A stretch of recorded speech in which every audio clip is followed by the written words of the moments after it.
On these beautiful soils, stretching right up to the main road, William Rapoto is building on a proud heritage.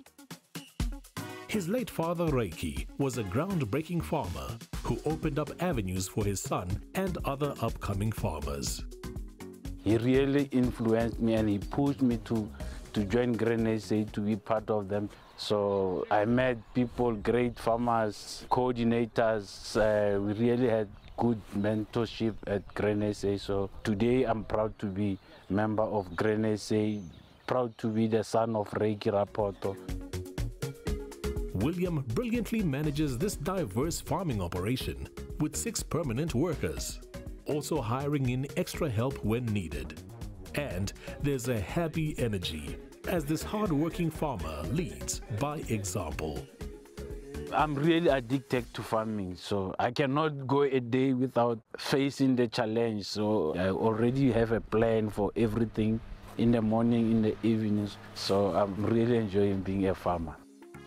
Along with 210 hectares of his own land, William leases an additional 300 hectares. The arable lands are utilized for rotating maize and soya, and William carefully monitors his deep sandy loam soils.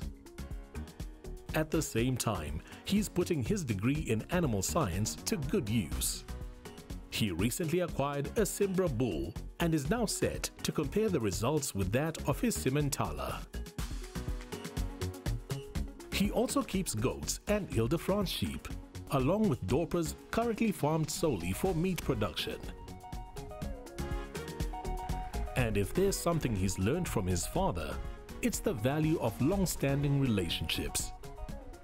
Together with chemical advisor Fanny Boshoff, they plan for integrated crop protection and tweak equipment for optimum results, especially in an environment where fluctuating weather patterns have become more prevalent.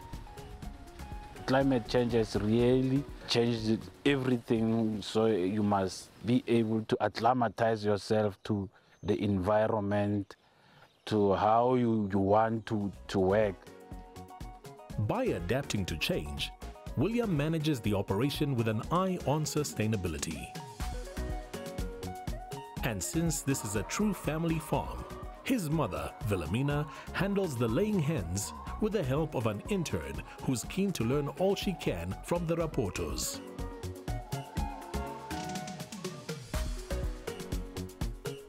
This certainly is a great example of succession farming, with the next generation already charging in.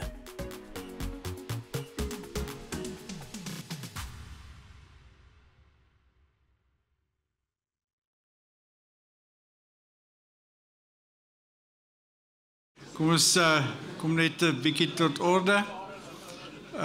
Ons gaan die pas nou 'n bietjie aanjag. Nico, as jy vir ons net die verkiesingsreëlings kan hanteer asseblief. Voorstel, ons vra asseblief dat die nominasies vir die voorsitter nou ingedien word. Indien jy 'n nominasie het, hou hom net in die lig op of gee hom asseblief deur vir die verkiesingskomitee, eerste tafel waar jy inkom.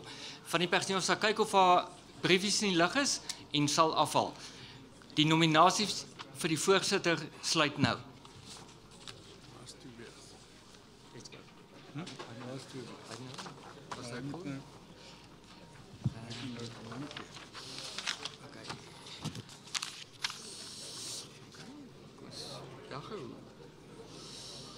Okay, Congress, daar's 'n audio resume for the panel. To introduce the panel, please.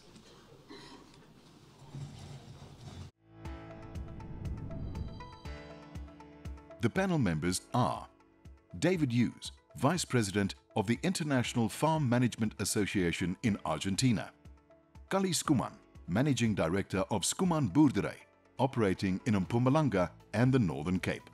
Kallie was also a long-standing Grain SA executive member. Koos Blanckenberg from Blackenberg Boerdery, a family operation based in the Western Cape. Koos is also a qualified agricultural economist and former Grain SA executive member. The introduction will be handled by Dr. Tobias Doyer, CEO of Grain SA.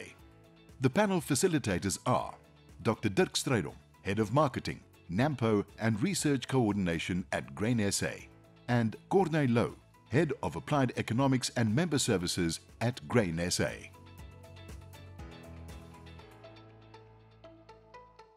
Lyk my die media wolf het vir Tobias ingesluk. I'm going to then hand to Dirk and Corne to commence our panel discussion. Thank you very much, Dirk and Corne. Thank you, Chairman. So what we had in mind for Tobias to do is to link the presentation of David and bring it to the panel discussion. And I think that's the golden thread of what we're trying to do with the Congress. Different countries have different problems.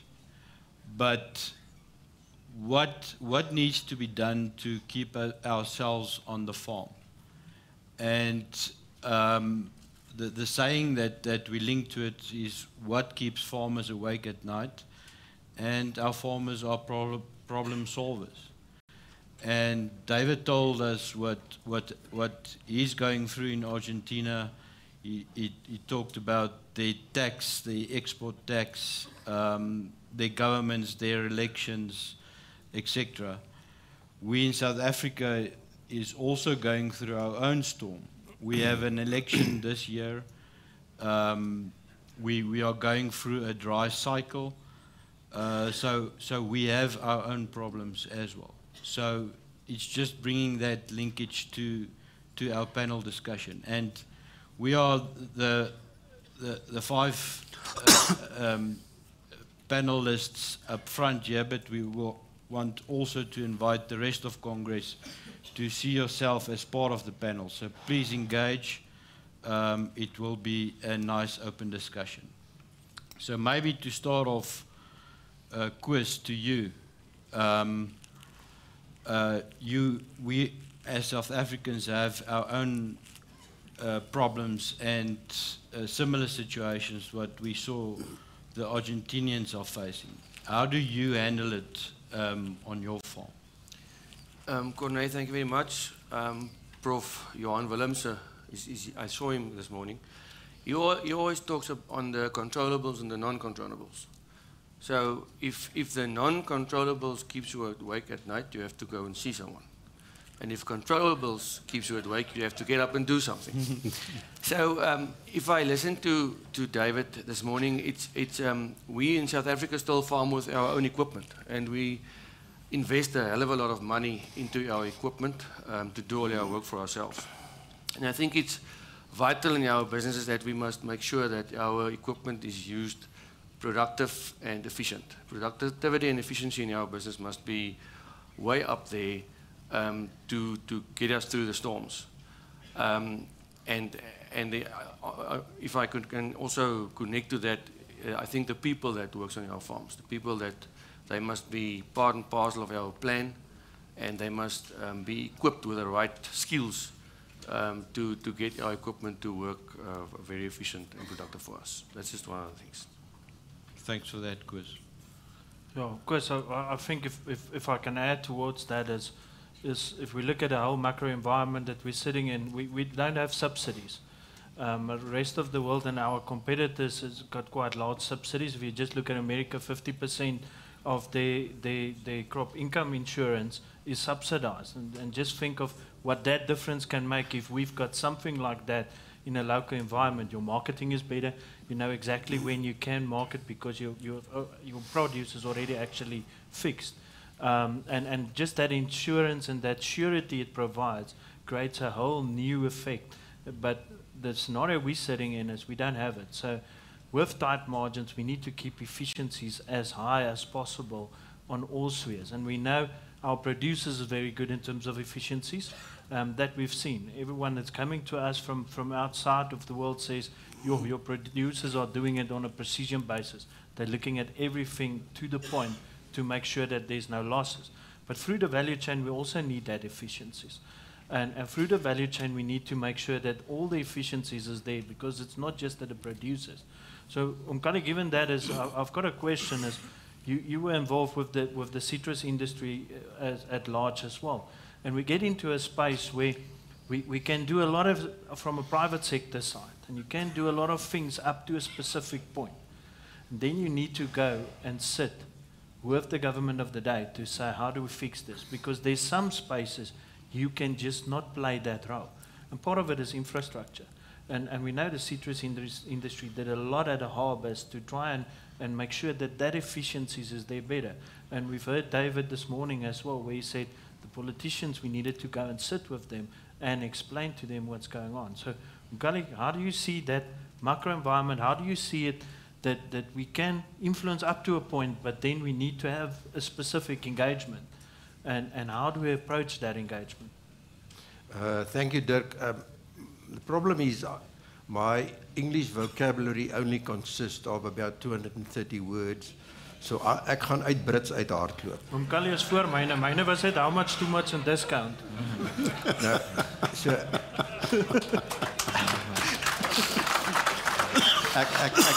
ek wil dit net so sê want ek moet vir Koos bykom. Hy's mos 'n melker. En in die nuwe vertaling van die Boerebybel is daar 'n teks wat sê dat enige melkboer gaan eendag reguit hemel toe, want hy het sy hel op aarde gehad. En Koos, as jy dalk voor my daarbo kom, doen net vir my 'n goeie woordjie asseblief. Kallie, ek kan ook vir hom 3 koeie skenk as hom wil hê. Dis om dag maar te kom. Ek wil net nie vir Trixie hê nie, want ek hoor haar spene is nie lekker nie. Dirk, yes, I think as far as infrastructure is concerned, that is one of the achievements which the ANC has left us. They made a bugger up of everything. And this is my personal opinion. So I think I would like to refer to what has happened to the country in the last 30 years and just to remind people that you've got an opportunity to change this at the 29th of May, and especially my black friends and the emerging farmers, the commercial farmers of the future. So we are not only sitting with a problem with the ports. There's a whole list of problems.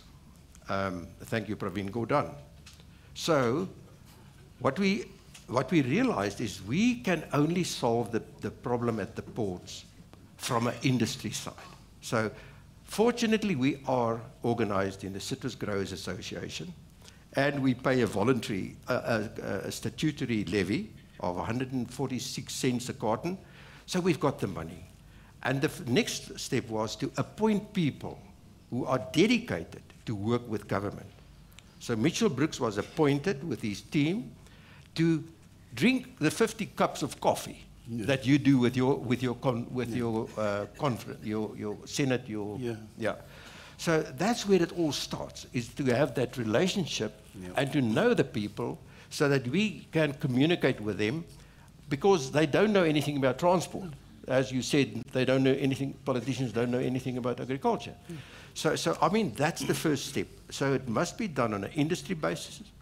And JP, you've mentioned today that maybe grain and citrus should take hands and see what we can do collectively. So that was the first step. Have the relationship and influence the people. We invited the previous DG, Portia Derby, to our farm. We spent a day with her, and that relationship and that trust that was built during that day, she actually trusted us so much that she said, listen guys, you know what my problem is with the ports? During the Zupta era, they siphoned 32 billion rand out of my budget. That's why the cranes are not operative anymore. And my other big problem is the unions. They are so strong that the moment that we start to talk about privatization, you sit with a backlash from the unions and say, but the moment that you privatize, I'm going to lose my job. So take that into consideration. So the dynamics of the process, which means that you will have to have a relationship with the unions as well. And then you get to the point where you get the international investors, as been mentioned today, what has happened in Mozambique, and a lot of investment is taking place in Durban. We don't know about it at this stage, but gradually. So we have privatized one of the keys for the citrus organization. And so gradually, I think that is what we need to do. So resources, first of all, and to have the personnel dedicated to do that job and have that influence and have that relationship and try to create trust. Yeah. Kallie mentioned the relationship and the trust side, and I think, David, you've seen in the intro videos as well, we do a lot of relationships with government, and specifically in the research sphere, because we've seen we need to do research. We need to invest in that to make sure that we have a sustainability going forward. So Grain SA as an institution play a huge role to coordinate research and make sure that the research happen at the right places for the right time. How do you guys approach it in Argentina in that instances with the institutional capacities with it? We know Porter's model that says institutions is a foundation of competitiveness. Do you have similar structures? How do you approach the research sphere in Argentina, and what would you like to have in such an instance? Okay. One of the basic problems we have as a country, we have weak institutions. We lack leadership. The people, the chairs and presidents, but we lack leadership, true leadership, with a strategic vision. So that's what we're lacking. That's why we have. That's why, as farmers, we put together a lobby group. It should have existed 50 years ago. Nobody was doing it. So, well, you have to do it. So, what is important, I think, for a country is to have strong institutions, well represented with a strategic view. And the other thing also is that we've always viewed politicians as an opponent. We've got to work with them, not against them. We've got to learn to work with them. They have their agenda, and it's fine, and we have our own agenda. We've got to learn to work with them. Talk to them, the trust. They don't have to be friends, but we've got to work together if we want to get things achieved. I don't know if I answered, but we lack a Grain SA. I'd love to have one. That's good news to hear. Yeah. David, also coming back to you, we had a long discussion on the road. Your exports. You told me about your different exports, ports on the river, and the state-owned versus private companies. Tell us a bit about that and what works and doesn't work. Okay, I hear you speak about logistics. We've got from the farm to harbor, we've got bad, very bad, and awful roads. So 90% goes by trucks. The railway system was excellent 100 years ago. The other day they re-inaugurated a railway line, a long railway line. When they re-inaugurated it, the train took longer than when it was inaugurated in 1910. So that infrastructure is not good. What is very good is we have a river system, the Paraná River, that comes out of Rosario, deep water, so that's good. And the government privatized all the ports, so you have many ports, one close to the other one, where the big players are there. We've got a couple of locals, but mainly Cargill, Bunge, Dreyfus, Syngenta. I mean, they're all there. All the big guys are there. And they have, in soybean, they have the silos, and they use the white bags. They have the processing plant 20 meters down, and 20 meters down is a river. So that part is extremely efficient. What is not efficient is transport from farm to harbor. There we get, it costs us about between 20 and 25% of the value of the grain to take it to harbor. But harbor works very well. So that's what we perceive. We would like to have more use of railway, but... David, if I hear you correct, you would prefer having more privatized infrastructure. In other words, if the roads and the trucks, must that also be more privatized and less government? Am I hearing you correct? Would that be better? Let's see. Whoever runs it has to run it correctly. Okay. Be it private, half and half, or none. We like competition. We are competitive.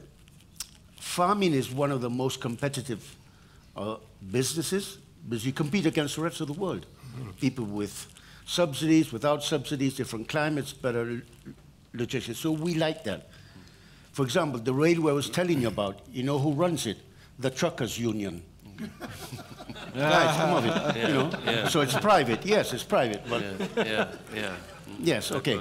So it's make it efficient and make it competitive. I understand in Australia, they also privatize the port, but they oblige the port to allow 10% of the grain going out to be somebody else's.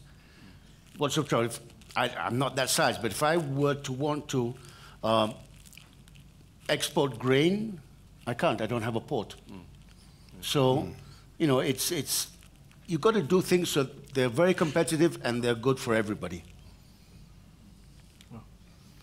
I think a question is from my side is we've recently seen the whole Landbou Weekblad conference we had where it was all about improving the rural areas. And I think it's part of this whole privatization type of discussion where we as communities need to sometimes say, all right, now we're going to do it. So we're not going to wait anymore. We can't wait anymore. It's just a fact that we just can't wait anymore. Otherwise, we'll go backwards. So we need to put in more in it. And in terms of your community and involvement with that, how do one approach that? How do one say, all right, this is the stuff that I really need to get into? Because if you look at the list these days and you need to get into everything, the list gets quite long. So how do you approach it? How do you say, if you sit in your business as a farming operation and say, where's the stuff that I need to get involved? Where's the stuff that I need my organizations to get involved? How do you make that decisions? Dirk, yeah, it's a difficult question. I can just maybe tell you guys a little bit of what we've done. I sleep 600 meters from a very big squatter camp, and I sleep every night. And I sleep, I don't worry. So what we did is all the businesses around that squatter camp came together, and we generated a forum where all of us puts a little bit of money in there, and we meet with the leadership every once in a month, and we pay certain things for them. We will subsidize some of their kids in schools. We will, if they've got a beauty competition, we will sponsor that. And as I'm sitting here now, we are together with that squatter camp and the leadership there. We are bringing up a neighborhood watch and bringing safety and the police, trying to get to do that better, and that's for the benefit of everybody in that whole community. I think there's some things that we can't change. We can't change how our communities look. We can't change who is there and who is not there. We have to find the ways that we can work together and to bring advantages for everybody involved. And we've done that after we had quite a bad abruptance in our community with power lines being cut and stuff like that. And since we've worked together, we haven't had, touch wood, that kind of disruptiveness to the businesses. The people in there now realize that the businesses around them are providing them with jobs, and they are dependable on us, and we are dependable on each other. And I think that's the way to do it and to go forward. So it's a social impact, but it's actually improving your business because of the result that came out of the social impact. Yes, it's not 100% successful. There still is issues, but it's better. Great. Guys, let's come back to infrastructure, exports, etc. We are well known in South Africa for thinking out and coming up with the best solutions and the best plans in the world, but where we lack is implementation. So we've got the AMP plan, and our chairman just told us that we created the Grain Value Chain Roundtable, and that's where industry, the private sector, and the different spheres of government come together. So I really think that's a step in the right direction. If we hear what happens in Argentina and other countries, yes, privatization is a very good solution, but you can't do it without your government.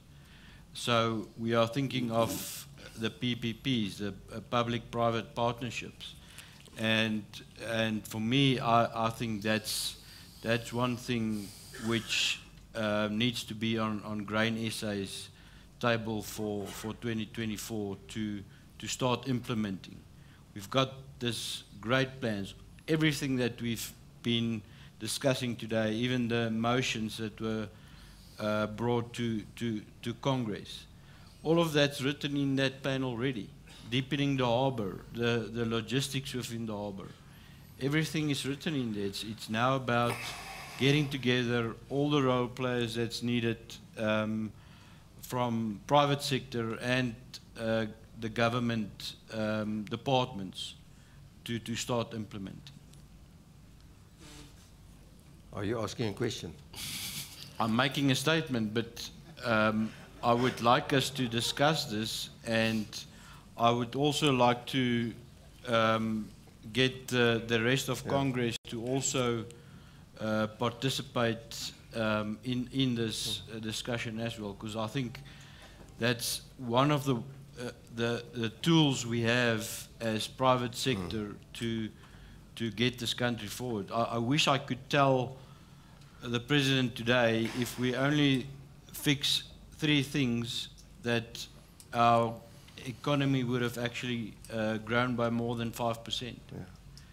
Can I react to that? And I think basically we should look at 3 different ways to future-proof ourselves. And the first thing is, how do you make yourself future-proof as a business?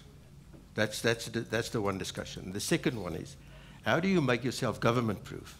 And it's not only in South Africa. I mean, you need your whole point is we're struggling with government. And all of us sitting here, and I would say 100% of us in our businesses, is family businesses. So the third point is, how do I make my family business family-proof, familiebestand? So I would like to react to the second one, how do you make ourselves government-proof? And here is my answer. I was sitting on a panel discussing the AAMP with Dr. Tobias at AGDA. And afterwards, and I made a comment on the 10 good points of AAMP, because it's a good, is it a law, a bill? It's a plan. A plan, yeah, okay. Policy guide. And I know what time has been spent by Yanni and John and those people trying to get, I think it's a good plan. So the problem is with the implementation. And afterwards I asked Toko, drinking coffee, what is your biggest problem? And she said, my biggest problem is that we don't take decisions on cabinet level. Everything has got to go back to Lutuli House. Because in the tripartite alliance, we've got to get the buy-in of the Communist Party, the SACP, and COSATU, and that takes a lot of time. So it will not be implemented from government, believe you. The other thing is, we are totally leaderless in South Africa. I mean, give us our national development plan, for instance, and look at what our president talks about. Instead of giving us a plan and say, listen, this is what we're going to do in South Africa, and create some hope and to create some focus. I've never heard anything from him as far as that is concerned. So if we expected, Corne, for government to implement it, it will not be, dat sal nie gebeur nie. So the point is, how can we help them doing that? Yeah. And I think that should be an collective from all the different commodity organizations, not grain alone. You've got to get red meat, you've got to get milk, you've got to get poultry, you've got to get citrus. All of our, and that's what I think you are trying to do with your Brazilian model. Yeah. So that you can have a strong lobbying group that can actually sit with government, and because they're starting to listen to us. I've realized it in the past, and they say, listen, food security means we need commercial farmers. Yep. And that's us sitting here. How are we going to help them? Because they cannot say that from the public, from the political floor, but they start to realize it because everybody has got to eat 3 times a day. And I mean, that's one of our most strategic assets. Ek weet nie of ek jou gehelp het met die antwoord. Definitely. Corne, I think we must add something else. Talking to government, it's necessary and we have to change the people's minds. But we are sitting here as the farming community, the food producing community. We should talk to the logistics community as well. Otherwise, the big companies that's got the ability to make a change in Durban Harbour. And we need to get them to buy into our plan. And then it will be easier forcing it through, I think.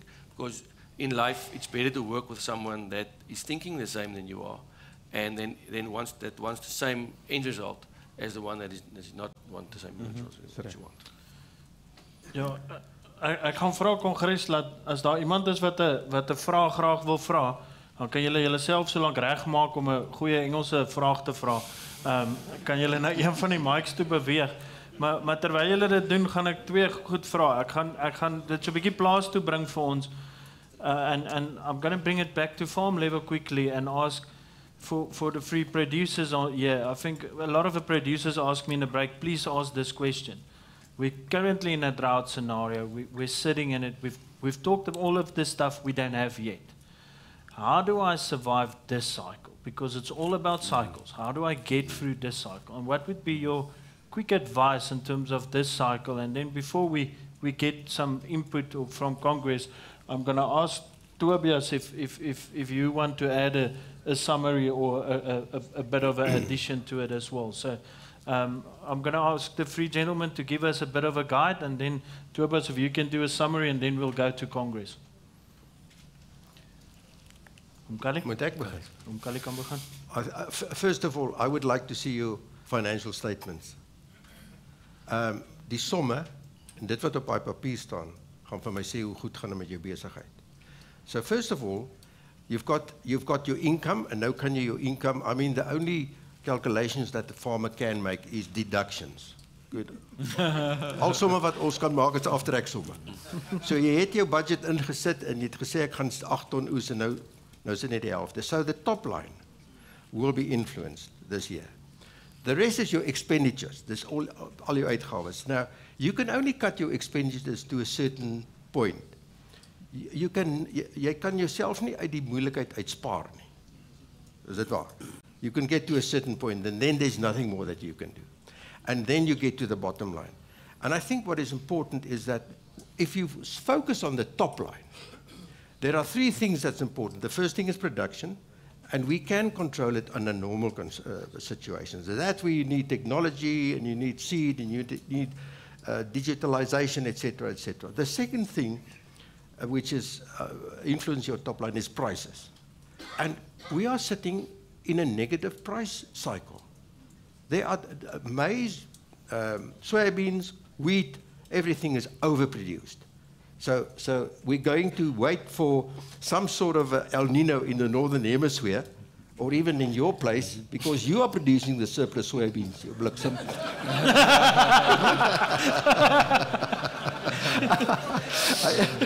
No need to thank me. No need to thank me. I think bliksem is a mooi woord. So there's a surplus, and we've got to go through this. It will change eventually. The third thing is quality, and that's where the geel pitte en die wit pitte en al die goed ter sprake kom. Quality remains, and the fourth thing is exchange rate. You cannot control exchange rate, but it is normally in our favor. So I think the focus should be on the top line, and the last thing I just want to say is your debt to equity ratio, your skuld tot bate verhouding. And we know that if you take a long-term view and you say, what's going to happen to my business in the next 10 years, there will be a new drought. There will be some world situations that influence your top line and that will influence your bottom line. So have a good debt to equity ratio. And the average in South Africa now is 51%. So if you take your total assets of all the farmers, we owe 51% to the banks. So watch out and not to go too high so that you can go through sort of crises like we are now at this stage. So you need to like your banks. Well, that's all we've got at this stage. But, I mean, the banks are not state-owned. They're private banks, and we created them. Our oldest bank was created by farmers in South Africa. Okay. They call it Blapsa. Blapsa.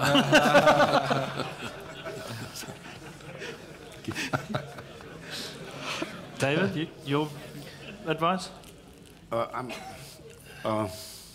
The way, this is what happened to me in another environment, another country and all that.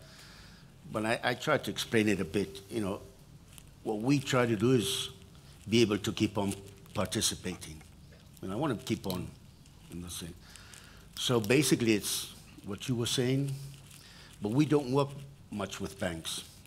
So, you know, there are different ways you can get financing, get together with another farmer, risk sharing, there are many ways, and that's what we look at, you know, because the first thing that's important is look at your balance sheet, your invoices and all that, budget for next year, and then try to look who can help you finance, be it risk financing or not.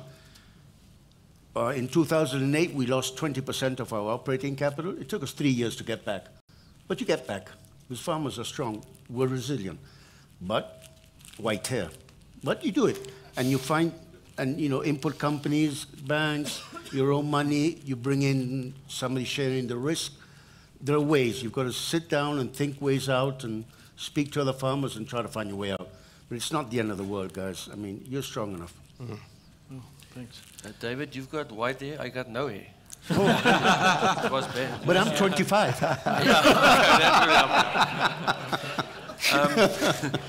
I think, and I'm sitting here as a Western Cape farmer, which our situation is very much different from what we've seen just a drive down from the airport in the maize area currently. But in our business, or what we do is we make a deep study of the last 50 years weather cycles or the weather patterns, and we try our best to plan for what we've seen certain things in there. And that enabled us to make certain adjustments in the season if you see the season is turning out to be one that you've recognized in the past. I mean, so it's about doing the calculations, and it's about being realistic on what you are expecting out of your business. I think one has to be realistic. Yeah. There's always my dad always said. Sorry for the Afrikaans, zalig is hy wat min verwag. But you shouldn't expect nothing. You should expect something. I mean, that is just what we do. Thank you. Thanks. So I think Chairman and Tobias, if you want to add something, you're welcome. Otherwise, we're going to set it open for the rest of the Congress to add some to the panel discussion. To the gentlemen of the panel, thank you very much. It's most certainly food for thought. I'm sitting here thinking, if I was a youngster sitting in the audience today, facing the drought, facing the reality of the next couple of months, the next year basically, and how do I get through that, there's certainly a lot of wisdom and a lot of basics that are on the table. They are there. And my contribution to that discussion would simply be is listen to the wisdom that is out there and speak to it and share and find, what does David say? Find the solutions. This isn't the end of the world. You will get through it. We are resilient. Tobias? Chair, I'm happy that we go with questions from the floor at the moment. I don't see anybody moving. But if you don't start asking questions, I'm going to ask the questions on the app. Otherwise, this is going to be an exam, guys. Let's give a few minutes, a few seconds. Richard? Sure. Richard, go ahead. Yeah, I think one of the challenges is the functioning of the banking sector in South Africa. If the reality is that we go through the season in the summer cropping areas where there are losses that are being made, the availability of production capital remains one of the biggest challenges the sector faces. The Financial Service Board and the rules and regulations there too don't allow for roekelose lenings. Reckless lending. Yeah, reckless lending. There have been numerous test cases, etc. On that. If Kallie's figure that he's quoting, 51% is the liquidity percentage within the sector at the moment. That's really concerning. And Toby, I welcomed you, and I don't want to take you to task, but I think the functioning of the land bank and the role that it played some time ago, maybe that's a discussion we should have in the going forward, is really the availability of capital to farmers. I think this is going to be one of the biggest hindrances, and perhaps the panel can comment on that, to production going forward and food security in the country. It is, Chair, simply if you are faced with a zero sum for the coming season when it comes to harvest time, how will you finance your inputs and your production in the year thereafter? And this is a grave concern, and I hope the media also picks up on this. I think it's one of the biggest concerns we have as a board and your elected leadership for this organization at the moment is the sustainability of the farmers in South Africa. And there was mentions made of a disaster relief fund. I think this kind of fund is imperative to ensure the sustainability of the sector, given climate change, and we are a climate negative country. And when I say that, I mean that the figures we saw of Argentina are rainfalls in excess of 1,000 millimeters for some of their production areas. With our heat units, etc., South Africa is a water scarce country. Yet we do phenomenally well to produce food and feed the SADC region. Not only South Africa, the SADC region. And I think we'd like to take note, and maybe the panelists can comment on these statements that I've made. Thank you, Chair. Thanks, Richard. Nobody from the floor yet? I'll tell you an observation that I've also made in the process. There's a very harsh reality that we're on our own in this thing. But it's inconceivable to think that we as farmers on our own can find a solution. Repeat that, it's inconceivable to think that. The grain industry is an industry with a well-developed value chain. And we need to put everybody around the table. We need to collectively find the solution to the issues, these type of issues, because I don't see any opportunity that government is going to be the assistance to carry the industry through this type of disaster that we've had. So we need to think innovatively. We need to sit around the table. Kallie, what do you say? If you're not on the table, you're on the menu. And David actually during the tea break added a sentence to that one, Kallie. I'm sure you love it. And the farmers are the main dish. And the farmers are the main dish. So it's up to us, and when I say it's up to us, I don't mean the farmers. It's up to us as the grain industry to find our way forward. Thank you very much. Comment? You go ahead, Jeremiah. Thanks, Chair. I just want to comment on the issue of, from the panel discussion on the issue of drought. I think we need to really get engagement with all the stakeholders involved, especially on the government side. If you listen to the motion that was raised by Ntate Polo from the Northwest, it's not only him, but across the country we are experiencing this drought and the dryness and the no rain. And a farmer that has experienced drought, floods, and excessive rainfall, 3 years in a row, we are out of business. And especially for the developing farmers that are coming into the space, into the agri sector, it's really a concern, a serious concern. I drove around the country from the Eastern Cape towards up until to the Northwest, same problem.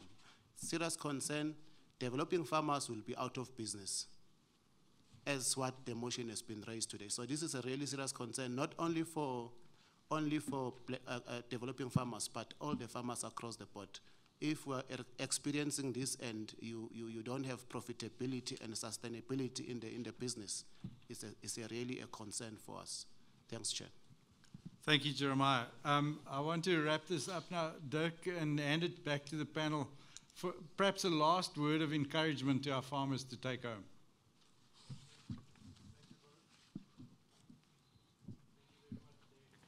Dirk's microphone.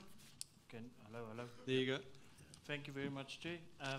Yeah, I think one of the things we must be proud of is that we as an organisation can be able to engage with government, and that's why we've got officials today here, and we appreciate that they're here, and hopefully we can take these discussions even further. We've got a lot of collaborations that already work. Let's build on it and make it even better. I would like to ask a last comment from each of the panels, your closing comment and your last view. Not last view, your future view.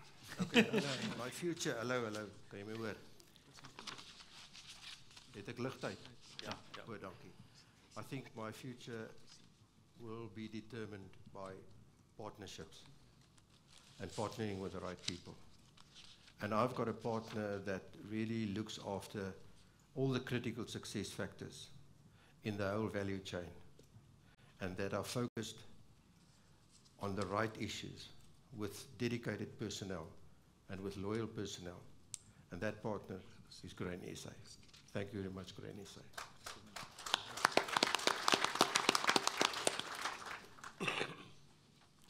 David, from you. Yes. Okay.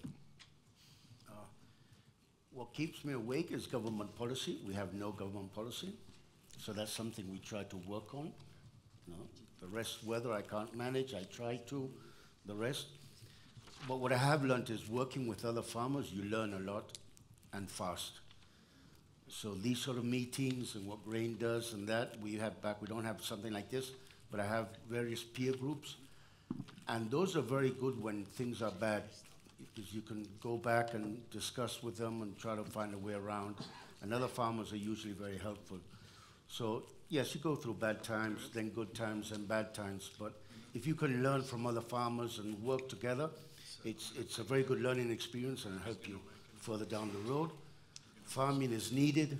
We keep on farming. I hope I'll be one of the farmers. That's the largest issue. But there's so much to do and so much technology coming in, which is fascinating. So it's forward-looking. I think it's going to be a fascinating world for us. All the technology is coming to us, not for us, but it's been invented for others. And I think that we've got to look forward, and it's hopefully, but it's also nice. It's going to be fun. It's going to be a fun road. Today it's a bumpy road, but it's going to be a fun road ahead. Thank you. Yeah, I think I have to add to what Kallie says is we as grain farmers should be grateful that we've got a Grain SA. What we as individual farmers should go and do is to make sure that in our own business we must measure the measurables and make sure that they fall within the places where they should be, and then only then if your own business is in place and if your things are running as good as it could, then I think the rest will follow. And engage with people that thinks like we do, and engage with the people that will bring us what we need. I think, yeah, thank you. Great. Thank you to the panelists. I really think it was a fruitful discussion. I just also want to say this. We always throw stones at government, and yes, history shows us that, but we've got people here like the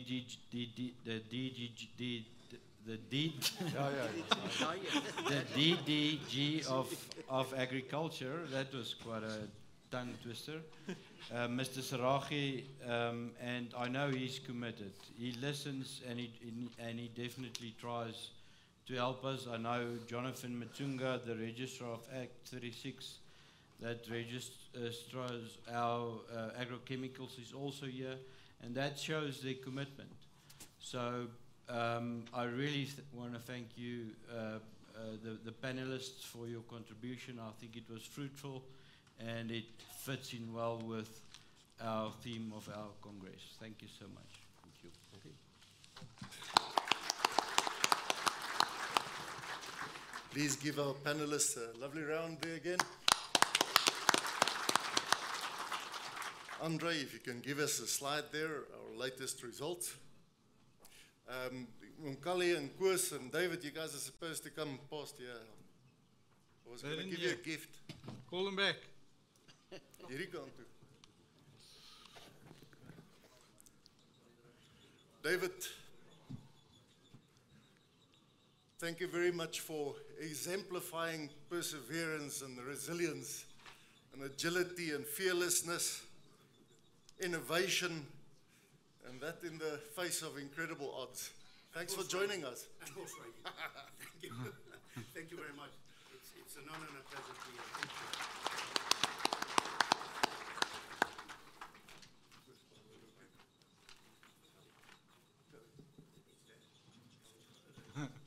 Moet dit verklaar, Kallie.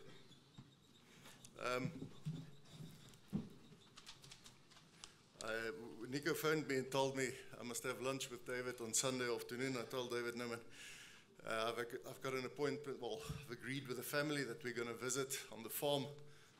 And then I've called my mother and said, no, David is joining us. And she said, obviously. I said, but he's Argentinian. And she said, no problem, all Argentinians can ride. Now, the photo that's done the rounds on social media shows David with a hard hat on. I was rather concerned for the first time in my life. If David falls off, then I have to make a speech. So I insisted on the hard hat. The next day he said, no man, I grew up on a horse, and you will see the next photos only has a cap on it, and he's a very good, he's a gaucho, a real horse rider. David, thank you very much.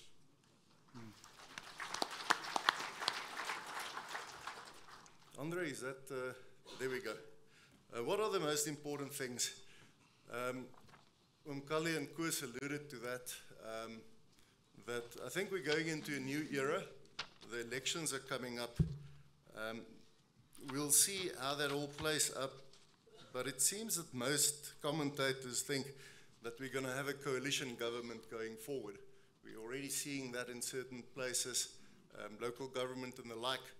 And I'm actually optimistic about a coalition government. A single party is difficult because you have to engage on an ideological level. With multiple parties, it will be much easier for us to do facts-based positioning. And I think on a policy basis, we'll make faster progress. However, the bad news about a coalition government, of course, is that execution will really slow down and become incredibly difficult to my mind. But I've also seen a spirit of do-it-yourself. If it is to be, it is up to me. And I think the direction will probably be, we're going to follow an approach of creating the policy space for stronger public-private partnerships, for stronger private participation. And I also want to say that I'm really grateful for the strong partnerships that we are seeing from government. I think our government officials are also, we all work for the same parliament and we're all subject to the same parliament. But I want to say to our fellow servants of the agricultural sector, I think together we can make things work. The politicians will do their thing, but we most definitely going to make agriculture a better place going forward. Where's our, sorry Andre again, what are we going to do? What's our priorities? Input prices, profitability, infrastructure, political climate. We're going to take this up, and this is what we're going to prioritize as we go forward. We have a next question there. 4 questions that'll take us just before tea time. So, what is your view on the return on investment in technology? So there we will have about 10 seconds to finish that up. Is technology really making a big difference on our farms? Was that quick? Yes, quick. Andre, is it possible to give us another few seconds? Are you guys ready? Vingers op die knoppie. Kyk hoe kyk sy vir my. So now I'm giving away my age. There you go. 10 seconds. The next question is, are you doing soil mapping? These questions are quite important for us to guide also what we are doing. So we see significant dividends on technology. Careful investing, yes. and sometimes it's very expensive. Fortunately, our chair is pushing hard for the costing. Thanks, Chair. Next question then would be, do you use soil mapping? You've got 10 seconds to do that. From Louw Besaidnout, Gerrit Roos arranged that David and I spent some, and my dad spent some amazing time with Louw Besaidnout and all the precision farming that he's doing. That's been most enlightening. And it seems that, I can't see, but my math tells me about 88.3% of you do soil mapping on your fields. Do you use variable rate application?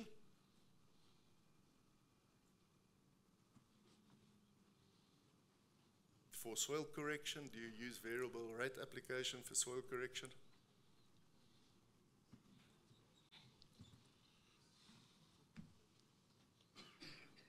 See, the guys are much faster, smaller percentage. We have mapping, but only 75. So 85 dropped to about 75 on the variable rate. The second to last question is, what kind of assistance would you prefer in times of drought?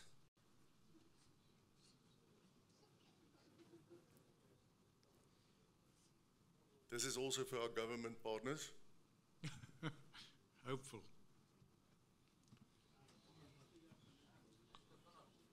Too fast. Andre, another 10 seconds if you don't mind.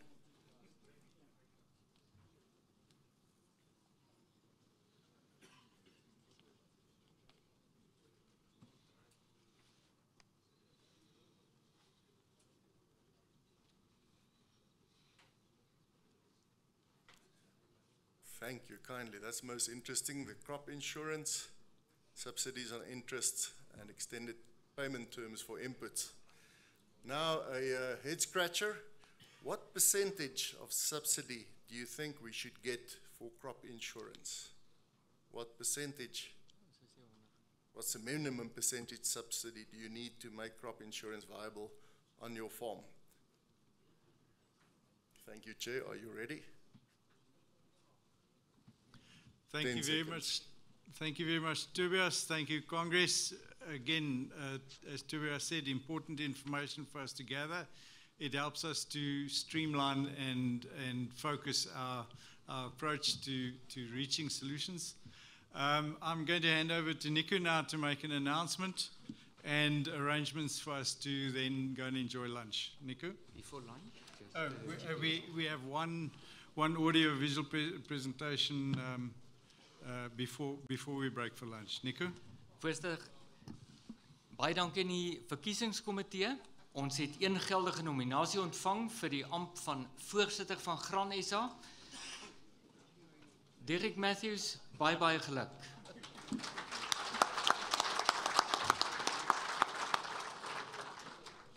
Kongres, baie dankie vir die vertroue wat julle in my stel. Glo my as ek vir julle sê, ek neem dit regtig baie ernstig op. Dis nie iets wat ons sommer net doen nie. En ek wil vir julle vra, die oomblik wat ek droog maak, dan moet julle vir my die deur wys, asseblief. Dis ons organisasie, dis julle organisasie. Dit is so belangrik dat ons die eienaars van hierdie organisasie bly. En dis waar ons krag lê. En is daai gevoel van eienaarskap. Daai wete dat Gran SA binne in ons deel van ons is. Nogmaals, baie dankie vir die vertroue in my. Nico, die eetreëling staan asseblief. Sorry Nico, net voor ons dit, jy weet, my ma sou nou vir my gesê het, jy het nou jou maniere in die lande gelos, nee. Ek wil net asseblief die geleentheid gebruik om vir my hoofbestuur, huidige hoofbestuur en die dagbestuur veral my kollegas en die personeel van Gran SA ongelooflik dankie te sê vir die wyse waarop julle dit moontlik maak vir my om die organisasie vorentoe te vat. Baie dankie. Nico. Voorzitter Dirk, ek gaan vra vir Branded Public vir ons GTS se audiovisual te wys en hulle borg natuurlik ook vanmiddag die middagete. Baie dankie en daarna afkondigings.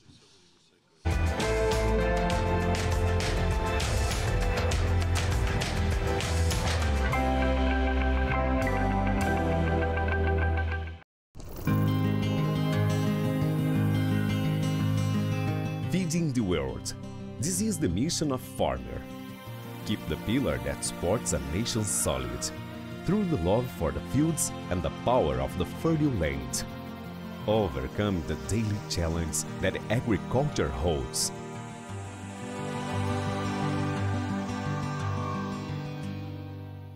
Love for the land is rooted in your heart, and in an every grain harvest there is food that goes to everyone's table.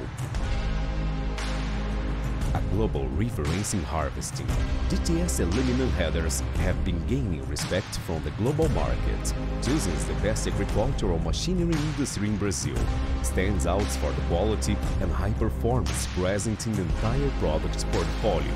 For foreign markets, DTS offers Extend Core Header, go beyond the limits of productivity, developed for high performance, providing harvesting speed on a large scale to break productivity records. The only reader with a 100% aluminum chassis structure, the lightest on the market, best finish and durability.